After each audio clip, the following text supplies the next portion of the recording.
In the vast tapestry of human existence, the pursuit of freedom has woven itself into the very fabric of our lives. It is a quest that transcends time and culture, echoing in the thoughts of philosophers and sages. Jiddu Krishnamurti, a profound thinker and teacher of the 20th century, delved deeply into the concept of freedom, particularly the freedom of thought. He boldly asserted that true freedom is not merely the absence of external constraints, but a profound internal liberation from the conditioning that shapes our perceptions and beliefs.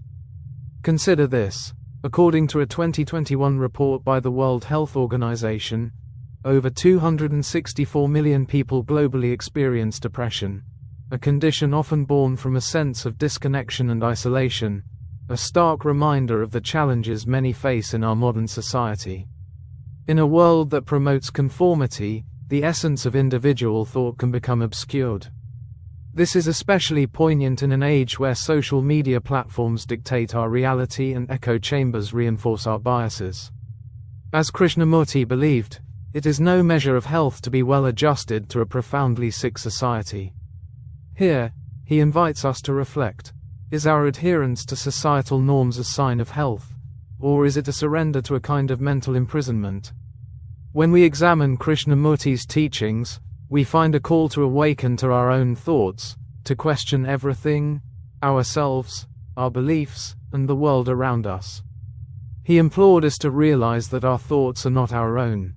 They are often the result of conditioning, our upbringing, education, and societal expectations. Just as a fish, swimming in the ocean, often does not perceive the water surrounding it, we too can become oblivious to the influences that shape our thinking. In this context, how often do we find ourselves echoing the sentiments of those around us, rather than engaging in authentic self-reflection? In the days of antiquity, the Stoic philosophers, like Epictetus, reminded us that it is not what happens to you, but how you react to it that matters.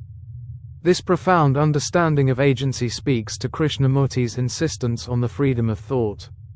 Our reactions, shaped by our conditioning, can imprison us in a cycle of fear, doubt, and conformity.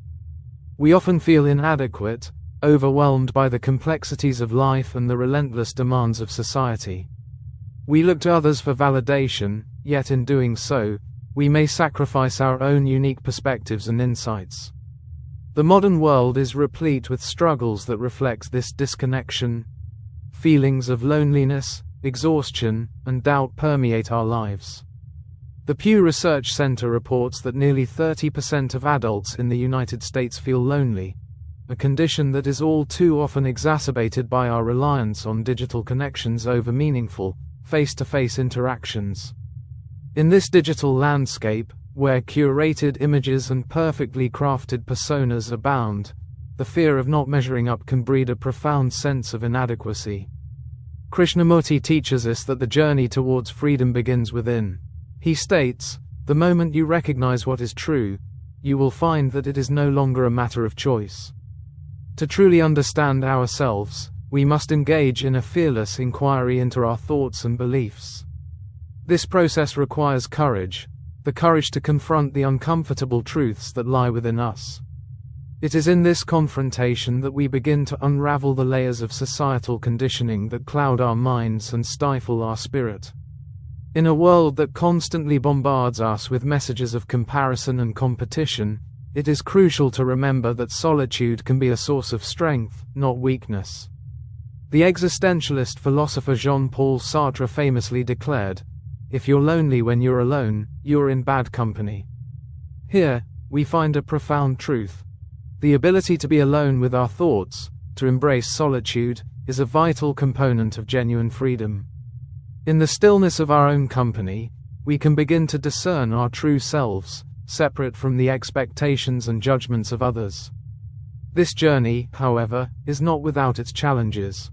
The fear of being judged, the anxiety of stepping outside societal norms, and the weight of self-doubt can feel insurmountable. Yet, it is precisely in these moments of discomfort that we must turn inward and reaffirm our inherent dignity. As Krishnamurti poignantly reminds us, "You are the world, and the world is you." Our struggles, our doubts, and our fears are not isolated phenomena. They are shared experiences that connect us as human beings. Reflecting on this interconnectedness, we can draw strength from the knowledge that we are not alone in our struggles. The philosopher Friedrich Nietzsche once said, "He who has a why to live can bear almost any how." By uncovering our individual whys, our passions, dreams, and aspirations, we can navigate the complexities of life with resilience. Freedom of thought, as Krishnamurti articulates, empowers us to define our own paths, unencumbered by the weight of societal expectations. As we contemplate Krishnamurti's teachings and the truths they unveil, let us embrace the notion that happiness does not reside in constant dependence on others or societal affirmation. Rather, it is found in the quiet acceptance of our own thoughts, the celebration of our unique identities, and the recognition of our inherent worth. You are not defined by the judgments of others, nor are you bound by the expectations of society. You possess an intelligence that is uniquely yours, a perspective that is irreplaceable. In closing, dear listener, take a moment to breathe deeply and acknowledge your own strength. Life is a complex journey, filled with both challenges and joys. Within you lies the power to transcend the confines of societal conditioning, to cultivate a mind that is free and expansive. You are special, not because of what you achieve or how you compare to others, but simply because you are. Embrace your thoughts, honor your solitude, and remember that the journey toward true freedom begins with the courage to be yourself. In this truth, may you find solace and strength,